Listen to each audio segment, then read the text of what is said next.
Welcome back to the channel, my friends. I'm truly glad you're here today, because what we're about to explore might reshape your entire understanding of Buddhist practice. What if you were told that by sincerely reciting just 4 lines, a mere 6 syllables, you could generate the same merit as reading 600 volumes of sacred scriptures? What if you discovered that the wisdom of an entire lifetime of study could be accessed through the devoted repetition of one powerful mantra? P.S. You heard that right. Today we are diving into the astonishing spiritual power behind a sacred chant that has been echoed for centuries across mountains, temples, and hearts, Om Mani Padme Hum.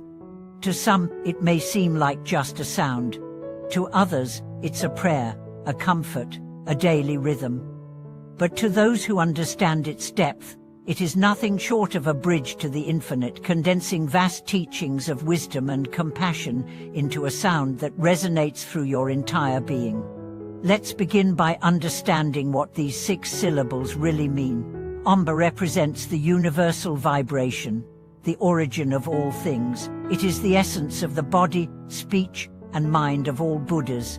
Mani means jewel. It symbolizes the altruistic intention to become enlightened, compassion, and love.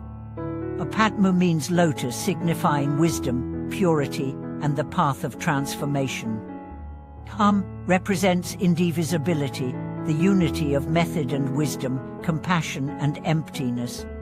When you recite this mantra, you are not merely speaking, you are invoking a deep, living reality. You are aligning yourself with the intention to awaken, to help all beings, and to dissolve the illusions of ego and attachment. Now let me share a story. At the base of Mount Wu Tai, a renowned Buddhist monk once installed a large Mani wheel, inscribed inside with hundreds of thousands of Om Mani Padme Hum mantras. He said to every visitor, "Spin it once, and you invoke the merit of thousands of repetitions." One day, an old farmer came and asked, "I can tread. I don't understand these words. Can I still benefit?"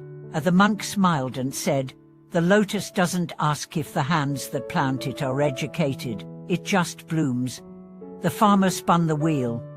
Tears fell from his eyes. That night, he dreamed of a light-filled valley and Avalokiteshvara standing in silence, smiling.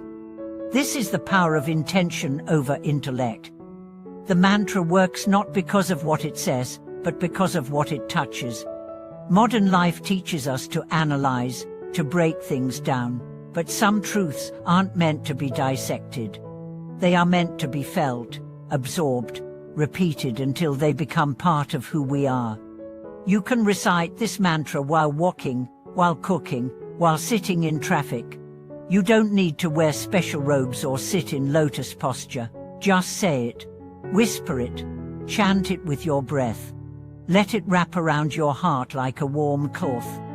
But why is this chant said to equal hundreds of volumes of scripture? Because it contains the core of the Mahayana path, wisdom and compassion, inseparable and complete. The entire Prajna Paramita, the perfection of wisdom, is about realizing emptiness, that Mani and Padma balance the jewel of compassion with the lotus of wisdom, that Hum seals the realization. This is not poetic, it's actual.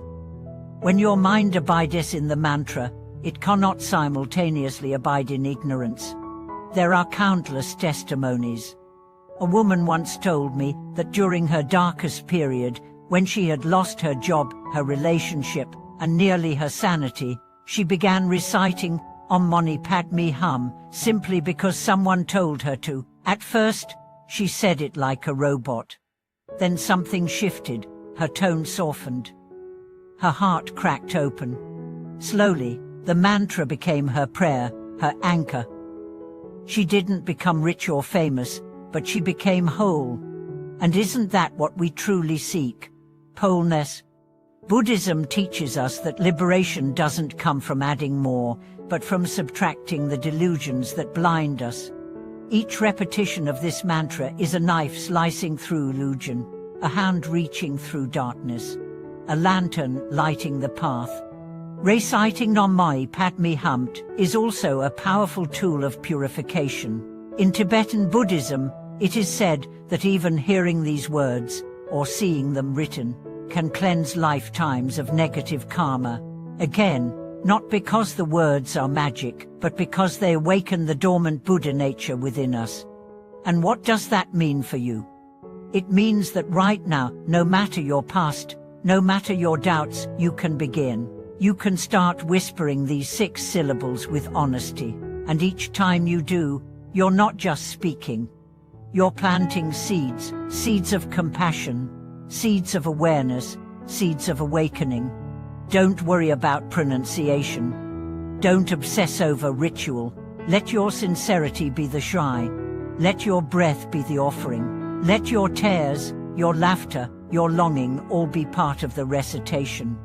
You don't need to wait until you're perfect. That's the beauty of it. You start where you are. You stumble and chant. You cry and chant. You celebrate and chant. Until one day, the chant disappears, and all that remains is awareness. Some of the greatest practitioners recited this mantra not as a practice, but as a heartbeat. Day and night. In every moment. One teacher said, "At first, I chanted it. Then it chanted me.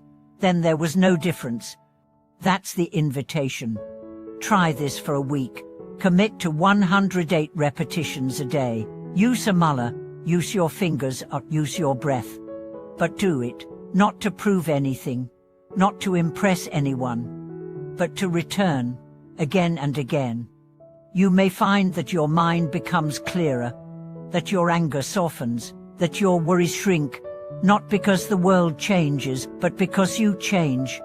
The mind, trained in mantra, becomes like a still pond.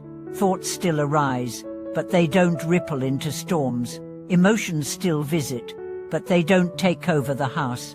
And gradually, a new energy arises, one of humility, strength, and joy.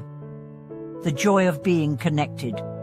The strength of walking with the Buddha of compassion. The humility of realizing how small we are and how vast love can be. Thank you for watching this video. I hope it inspired you to explore the depth of this sacred chant and to try bringing it into your life, not as a ritual, but as a refuge. If you've had experiences with Nam Myoho Padme Hum, share them below. Let's learn from each other, grow with each other, and lift each other up. And if this content brought value to your heart, remember to like, subscribe, and support the channel so we can keep spreading the light. Until next time, keep chanting, keep returning, and may every breath lead you closer to the lotus within.